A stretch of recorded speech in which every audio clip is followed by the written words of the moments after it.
Hello everyone. तो पिछली कक्षा में हमने क्या देखा था, डिस्टेंस एंड डिस्प्लेसमेंट को डील किया था, उस पर न्यूमेरिकल सॉल्व किया था। और आपको उस वीडियो को देखोगे तो अगर आपसे कोई न्यूमेरिकल ना बने तो आप हमें कमेंट करके बता सकते हो, हम उसे आपको सॉल्व करके बता सकते हैं। ठीक, आज हम देखेंगे वेलोसिटी एंड स्पीड। आज क्या देखेंगे? Velocity and speed.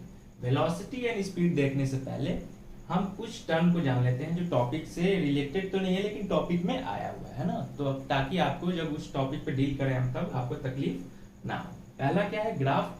और दूसरा क्या है? स्लोप, जिसको निकालने के लिए हम एक ट्रिगोमेट्री रेशियो tan थीटा का इस्तेमाल करेंगे, है ना, P by B.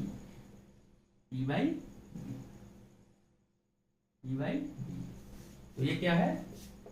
Trigonometry ratio है tan थीटा। इसको पता करेंगे कि ये क्या है और ग्राफ को जान लेते हैं। तो सबसे पहले हम चालू करते हैं, क्या स्टार्ट करते हैं ग्राफ से। ओके, उसके बाद हम ये ट्रिगोमेट्री रेशियो जैसा भूत जो दिख रहा है उसको डील करेंगे। ये सब आपको पढ़ना है, ग्राफ पढ़ ही लियोगे ना, 9th 6 to 8 तक तो ग्राफ पढ़ ही लेके होगे, आपको मालूम ही होगा पिक्टोरियल ग्राफ क्या होता है ना। ग्राफ होता क्या? Graph is nothing but pictorial representation of two variable quantity. Graph is nothing but it is a pictorial representation of two variable quantity that are interlinked या dependent और independent. Okay, तो सबसे पहले क्या है ग्राफ, हम जो 9th क्लास में डील करने वाले हैं वो क्या है? एक्स एंड वाई कोऑर्डिनेट वाला है ना, coordination, coordinate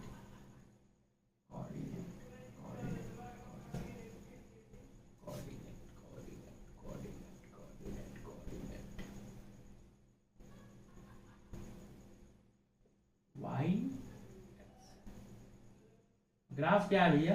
it is a pictorial representation of two variable quantity. ये अगर आप किसी मोहल्ले के अंकल को बता दो या आंटी को तो आंटी खुश हो जाएंगी, लेकिन उससे क्या मतलब? हमें तो क्वेश्चन सॉल्व करने से मतलब है, टर्म को समझने से मतलब है ना। तो ग्राफ ये हम देखेंगे एक्स और वाई के टर्म में। एक्स और वाई क्या है? दो वेरिएबल क्वांटिटी है। मान लो कोई भी क्वांटिटी हो सकता है। वाई क्या रिप्रेजेंट कर रहा है? मान लो सेल्स रिप्रेजेंट कर रहा है किसी कंपनी का, और ये month represent number of quantity represent कर रहा है।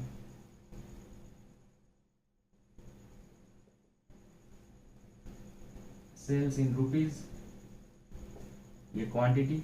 अब वाई मान लो 10 रुपए का बेचा 30 दिन 4, फिर 20 रुपए का बेचा कितना 5, इसी तरह सॉरी मान लो 10 8 मान लो, है ना, 30 रुपए का बेचा, कितना बेच दिया होगा मान लो 12, उसी तरह 40 रुपए का कितना बेचा 16, है ना। ये क्या रिप्रेजेंट कर रहा है? वाई क्या रिप्रेजेंट कर रहा है? सेल्स कितना हुआ 10, पहला दिन जो हुआ 10 रुपए का सामान कितना बिक गया, उसका 4 बिक गया। अगले दिन 20 रुपए का सामान कितना बिक गया, 8 बिक गया। अगले दिन 30 रुपए का सामान कितना बिक गया, 12 बिक गया। 40 रुपए का सामान कितना बिक गया, 16 बिक गया। तो अब ऐसे ऐसे अलग अलग रख करके याद करना तो मुमकिन नहीं है ना। और इसके बीच में कुछ रिलेशन दिख नहीं रहा है, सामने वाले को ये दिख नहीं रहा है कि घाटा हो रहा है, नुकसान हो रहा है, कैसा क्या हो रहा है। तो उसी के लिए इस सारे प्रॉब्लम को सॉल्व करने के लिए आया था क्या? ग्राफ, है ना। ग्राफ क्या है? अब इसका एक पिक्टोरियल रिप्रेजेंटेशन यहाँ देखेंगे किस तरह बनाया जाता है, और आगे हम इसमें फिजिक्स भी वेलोसिटी टाइम का देखेंगे, है ना, कि वेलोसिटी टाइम कैसे रिलेट कर रहा है एक दूसरे से।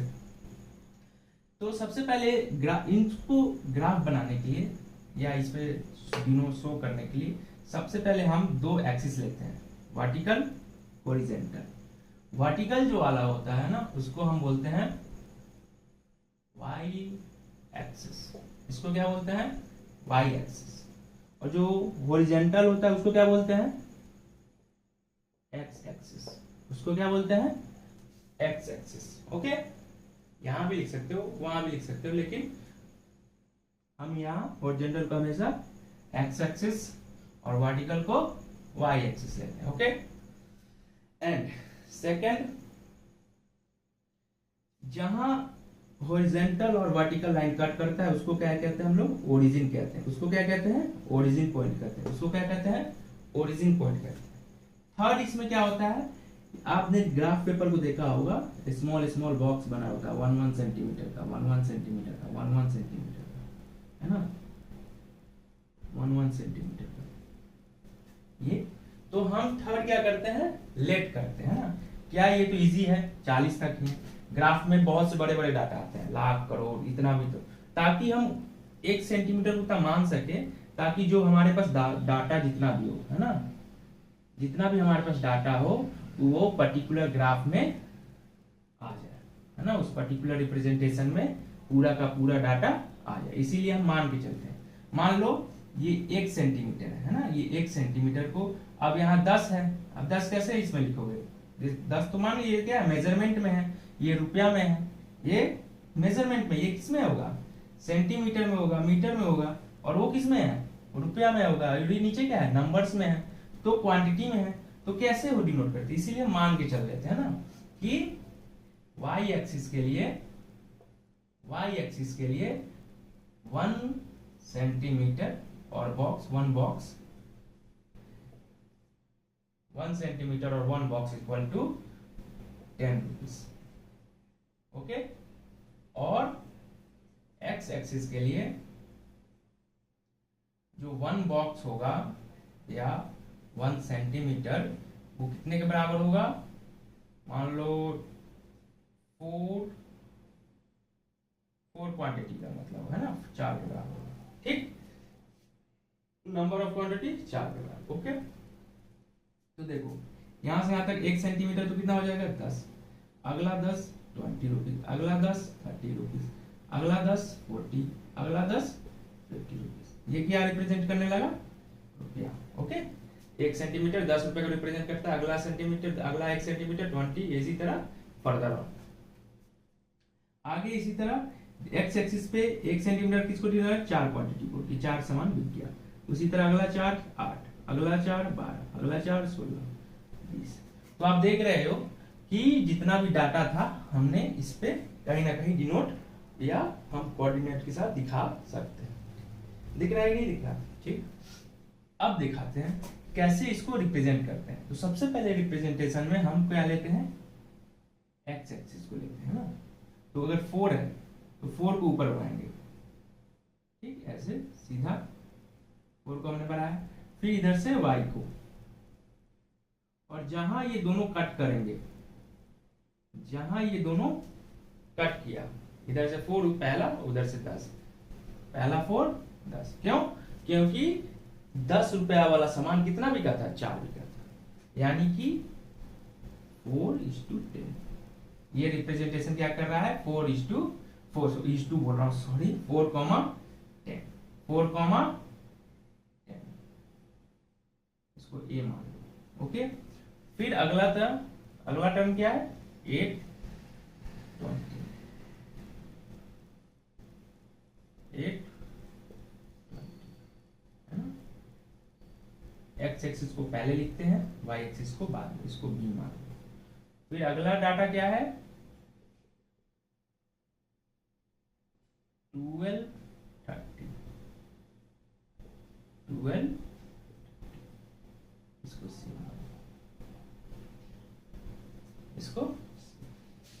इसी तरह अगला डाटा क्या है, 40,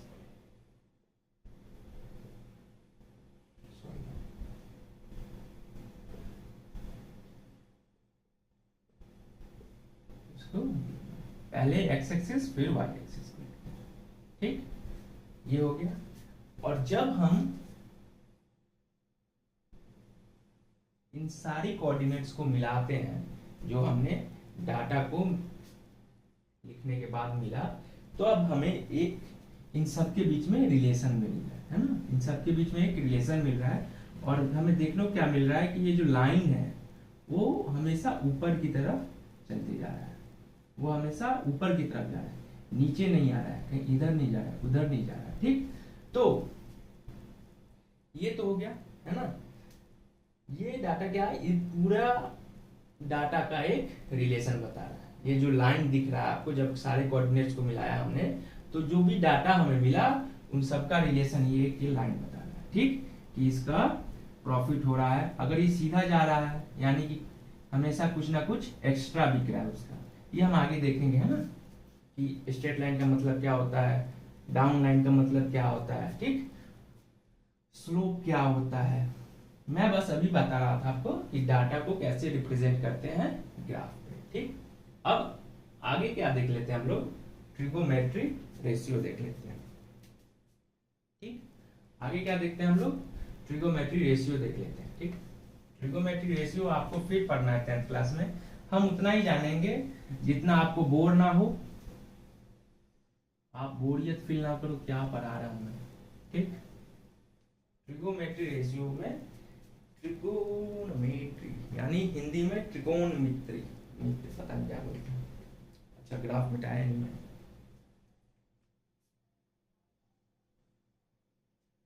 ट्रिगोमेट्री रेशियो यानी कि टीआर, मैं इसको ट्रिगो लिखता हूं, है ना, ट्रिगो, ज्यादा जानने की जरूरत नहीं है हमें। रेशियो, रेशियो तो मालूम ही होगा आपको, है ना, रेशियो तो मालूम ही होगा। ट्रिगोमेट्री रेशियो के लिए सबसे पहला जो हमें चाहिए वो है हमारे पास एक राइट एंगल ट्रायंगल। सबसे पहले हमारे पास क्या होना चाहिए, राइट एंगल ट्रायंगल, ठीक। ट्रिगोमेट्री बोल रहा हूँ, ट्रिगोमेट्री रेशियो जो है ये मान लो A B C, trigonometry ratio जो होता है वो इसी राइट एंगल ट्रायंगल का क्या होता है, साइड का रेशियो होता है। वो मान लो एक साइड है ए बी बी सी, ये हो सकता है, क्योंकि ये भी साइड है ये भी साइड है, एक रेशियो तो ये हो सकता है। सेकेंड रेशियो क्या हो सकता है बताओ, सेकेंड रेशियो क्या हो सकता है, ये ए बी ए सी, ये सेकेंड रेशियो हो सकता है साइड का, ये पहला रेशियो हो सकता है। तीसरा क्या हो सकता है बताओ, तीसरा हो सकता है बी सी ए सी, ठीक, B C A C, B C by A C, A B by A C, A B by B C, ठीक, ये समझ में आ रहा है। अब देखो ये तो 90 डिग्री फिक्स है, कोई एंगल हमने ले लिया थीटा, है ना, एक एंगल थीटा 1, ये एंगल थीटा 2, ठीक। अब रेशियो हम क्या देखते हैं, किसके रिस्पेक्ट में देखते हैं, जिस एंगल के रिस्पेक्ट में हम जिस एंगल को लेते हैं उसी के रिस्पेक्ट में रेशियो देखते हैं, ठीक। क्योंकि हाइपोटेनस तो फिक्स है, ये 90 डिग्री के सामने वाला क्या होता है, हाइपोटेनस होता है। इसका परपेंडिकुलर और बेस हमेशा आपस में बदलता रहता है, क्यों, जिस एंगल को कंसीडर करोगे 90 डिग्री को छोड़कर, ये वाला ये वाला, तो अगर मान लो मैंने थीटा 1 को कंसीडर किया, तो जो थीटा 1 जिस साइड के साथ सटा होगा, जिस साइड के साथ अटैच्ड होगा, वो क्या हो जाएगा उसके लिए बेस, वो हो जाएगा उसके लिए बेस। और उसी एंगल का सामने वाला साइड, उसी एंगल का सामने वाला साइड क्या हो जाएगा उसके लिए परपेंडिकुलर, ये वाला क्या हो जाएगा परपेंडिकुलर, ठीक।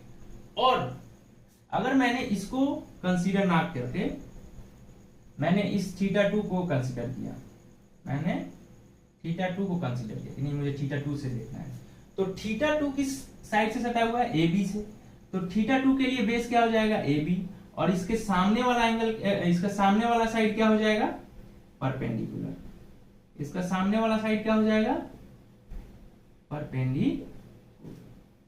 अब आपको बात थोड़ा थोड़ा समझ में आ रहा है, ठीक।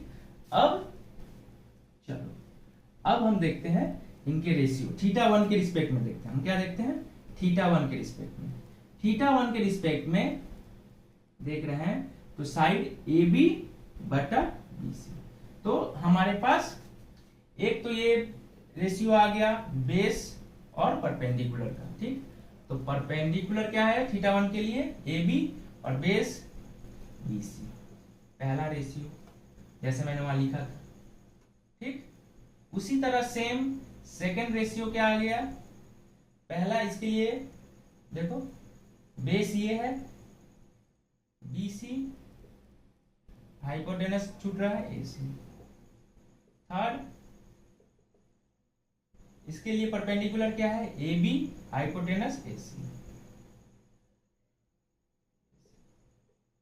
ठीक, तीनों साइड कंसीडर हो गया। ठीक, तो θ1 के लिए जो परपेंडिकुलर और बेस का रेशियो है, परपेंडिकुलर बाई बेस का रेशियो, इसको कहते हैं हम लोग tan थीटा। इसको नाम क्या देते हैं हम लोग, tan थीटा। इसको नाम क्या देते हैं, tan थीटा। मैं ज्यादा डीपली नहीं जा रहा हूं, क्यों, क्योंकि हमारा काम निकालने भर कहानी है। ठीक, मुझे मैथमेटिक्स आपको नहीं पढ़ाना, मुझे फिजिक्स पढ़ाना है, तो इससे काम निकल जाएगा। ठीक, tan थीटा। और BC बाई AC, जो बेस बाई हाइपोटेनस का रेशियो है, उसको हम क्या कहते हैं, बेस बाई हाइपोटेनस को कहते हैं cos थीटा। उसको हम लोग कहते हैं cos थीटा। और जो परपेंडिकुलर बाई हाइपोटेनस का रेशियो है, परपेंडिकुलर बाई हाइपोटेनस का रेशियो है किसी भी राइट एंगल ट्रायंगल का, इस एंगल के अनुसार उसको कहते हैं हम लोग, कहां कहते हैं, यहां कह दूं, इसको कहते हैं साइन थीटा। ठीक, ये जनरली नाम होता है। ठीक, tan theta, cos theta and sine theta.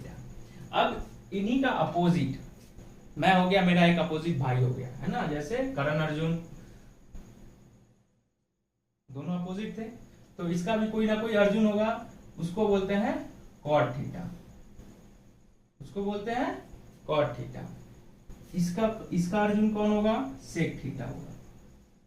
जैसे ही रेशियो को पलटोगे इसका नाम हो जाता है sec थीटा। इसी तरह इसको जैसे रेशियो को पलटोगे, AC ऊपर होगा, नीचे भी AB हो जाएगा, इसको हो जाता है cosec। ये सब जानने का आपको जरूरत नहीं था, लेकिन मैंने बताया, हमें सिर्फ जानना था ये वाला tan थीटा वाला जानना था। क्यों, क्योंकि आप ध्यान से देखो, मैं इसको मिटा रहा हूं, मैं tan थीटा को रखूंगा, इसको मिटा रहा हूं, सब बाकी सब रेशियो को मिटा रहा हूं। वीडियो पॉज करके लिख लेना है ताकि आगे काम आए। 10th में फिर पढ़ना है इसको, 9th में तो नहीं है, सॉरी फॉर दैट, लेकिन 10th में पढ़ना है, तो वहां फिर से पढ़ना है, तो वहां डीपली पढ़ेंगे। लेकिन अभी हमें काम चलाना है, अच्छे से काम चलना है, ताकि फिजिक्स हमारा बन जाए।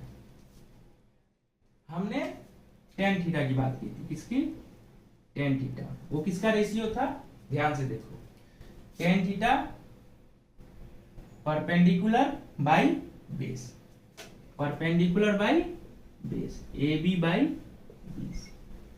ठीक, और AB बाई BC पे जो लाइन है, जो लाइन है उसको क्या कहते हैं, हाइपोटेनस। और जरा ध्यान से देखो, अगर ये AB बड़ा होगा तो क्या ये हाइपोटेनस थोड़ा थोड़ा शिफ्ट होते जाएगा, और ये एंगल जो होगा वो थोड़ा थोड़ा बड़ा हो जाएगा। मान लो मैंने AB को थोड़ा और बड़ा कर दिया, तो कहीं ना कहीं अब ये ऐसे हो जाएगा। अगर मैंने थोड़ा और बड़ा कर दिया तो कहीं ना कहीं ये और बड़ा हो जाएगा।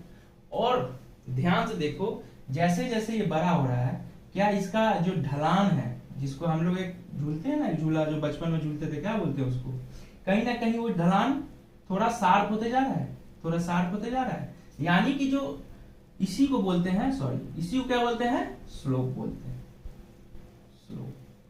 ये जो थीटा है, ये जो थीटा है, जो हॉरिजॉन्टल लाइन से, जो हॉरिजॉन्टल लाइन से इस हाइपोटेनस पे बना रहा है ना, जो हॉरिजॉन्टल लाइन से इस हाइपोटेनस के बीच में जो थीटा एंगल बन रहा है, उसी को क्या बोलते हैं, स्लोप बोलते हैं। वो एंगल को क्या बोलते हैं, स्लोप। और ये किससे निकलता है, किस ट्रिगोमेट्री रेशियो से निकलता है, tan थीटा से, है ना, उससे किससे निकलता है, tan थीटा। क्यों, क्योंकि इसमें स्लोप किस पे डिपेंड कर रहा है, देख ही रहा है, परपेंडिकुलर और बेस पे, परपेंडिकुलर और बेस पे, tan theta perpendicular upon base, और इसी को कहते हैं स्लोप। स्लोप का मतलब ढलान। स्लोप का मतलब ढलान, या फिजिक्स लैंग्वेज में वो कितनी डिग्री का एंगल बना रहा है, वो कितना डिग्री का एंगल बना रहा है हॉरिजॉन्टल से, वो कितनी डिग्री का एंगल बना रहा है हॉरिजॉन्टल से। जैसे हमने ग्राफ देखा था ना, वहां एक ऐसे आ रहा था, तो ये क्या है, इसका स्लोप है। ये क्या है, इसका स्लोप है, थीटा डिग्री का स्लोप है। और ये कैसे निकलेगा, टेन थीटा से, वो आगे हम देखेंगे कैसे निकलेगा। ठीक, तो ये एक बेसिक इंफॉर्मेशन थी किसी भी आगे जब हम फर्दर टॉपिक्स को डील करने वाले हैं उसके लिए। ठीक, तो इसको नोट कर लीजिए या समझ लीजिए, नोट नहीं करेंगे तभी ठीक, और करेंगे तब भी ठीक। अब हम एक नई दुनिया में चलते हैं, नई फिजिकल क्वांटिटी को जानते हैं, उसके बारे में समझते हैं, और थोड़ा मोड़ा तो आप जानते ही होंगे